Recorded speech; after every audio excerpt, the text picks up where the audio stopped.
kehidupan dalam kuburan jauh lebih panjang dibandingkan kehidupan di dunia. Nabi SAW bersabda, a'maru ummati baina sittina wa sab'in, bahwa usia umatku itu hanya berkisar 60-70 tahun saja. Sedikit yang lewat 70 tahun. Kalaupun ada usia yang sampai 100 tahun, itu sedikit sekali. Tapi kebanyakan di bawah 70 tahun, umumnya umat Rasul itu sudah meninggal dunia.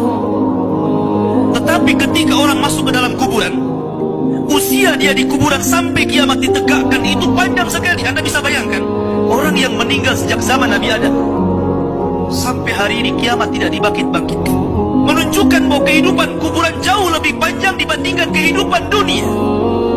Dari sinilah maka wajar seorang mukmin harus takut dengan kehidupan kuburan. Ma'asyiral muslimin yang dimuliakan Allah Azza wa Jalla. Tetapi para ulama mengatakan, apakah orang yang mendapatkan adab kubur itu munqati atau mustamir, terus menerus ataukah terputus? Kata para ulama, adab kubur itu hanya terputus dengan tiupan sangkakala Israfil. Ketika itulah Nabi SAW menceritakan bahwa Allah Subhanahu wa Ta'ala memerintahkan kepada Israfil untuk meniup sangkakala yang pertama. Disinilah adab kubur terputus. Karena ketika itu seluruh orang mati, baik orang yang ada di atas bumi atau yang ada di bawah bumi, baik kalangan jin, baik malaikat, kecuali makhluk-makhluk yang Allah kehendaki saja, semua hancur. Dan Abu Hurairah radhiyallahu anhu menceritakan kehancuran bumi setelah tiupan sangkakala itu adalah 40. Bisa 40 hari, bisa 40 bulan, bisa 40 tahun. Yang jelas Allah hancurkan bumi ini.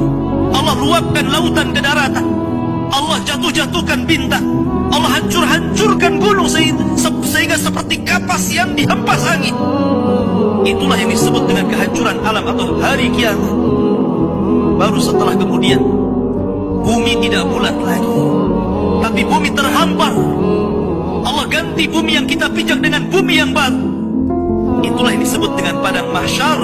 Maka disitulah Allah Subhanahu wa Ta'ala memerintahkan Israfil untuk meniup sangkakala kebangkitan.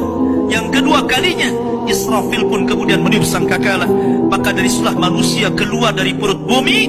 Wa akhrajatil ardu athqalaha. Allah keluarkan beban-beban beratnya. Disitulah orang-orang yang beriman, ketika mereka muncul dari kuburan, maka mereka akan berkumpul dengan keluarganya.